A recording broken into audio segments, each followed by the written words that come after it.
اور تو اور عمان کے جو فارن منسٹر ہیں بدر البسیدی، جنہوں نے بڑا رول پلے کیا اس تمام معاملے کو، نیوکلیئر ٹاکس، اور قطر بھی اس میں انوالو تھا، اور ساری وہ کہتے ہیں کہ بالکل چیزیں طے پا گئی تھیں.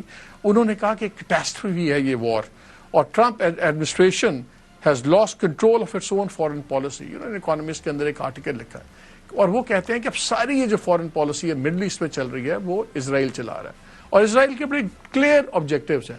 وہ گریٹر اسرائیل کی بات کرتا ہے، جو لیبنان میں کر رہا ہے، جو وہ ویسٹ بینک میں کر رہا ہے، وہاں تو سیٹلرز بھی جا کے فلسطینیوں کو مار رہے ہیں. ٹیکنیکلی غزہ میں پیس ریکارڈ ہوا ہے، لیکن آپ دیکھیں اس سے لے کے اب تک 600 سے زیادہ شہید ہو گئے ہیں.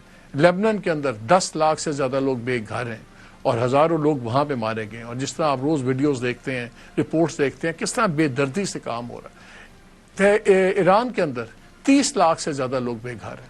سول اپارٹمنٹس، گھریں، عام بلڈنگز، ہر جگہ وہ کر رہے ہیں. وہاں کوئی ہیومینیٹیرین لا کی بات نہیں کرتا. پھر منسٹرز نے اپنی کانفرنس میں یہ بھی کہا کہ ایران کو اب ان چیزوں کا خیال رکھنا چاہیے کہ جو نیبرز ہیں، گڈ نیبرز، اچھے ہمسائے، ان کا خیال رکھنا چاہیے. ہمسایوں نے بھی تو بیسز بنائی نا امریکہ کی.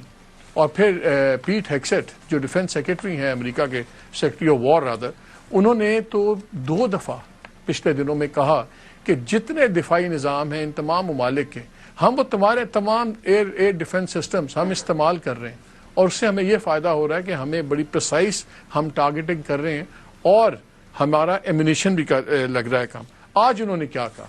انہوں نے آج کہا ہے کہ جو آج کا حملہ ہوگا ایران پہ، یہ اب تک سب سے بڑا حملہ ہوگا، اور ہم ڈھونڈ رہے ہیں، we are hunting and striking, اور پھر کہتے ہیں موت اور تباہی اوپر سے ہم لائیں گے. سنیے ذرا پیٹ ہیکسٹ کیا کہتے ہیں. Today will be the largest strike package yet, just like yesterday was. As I've said from day one, our capabilities continue to build, Iran's continue to degrade.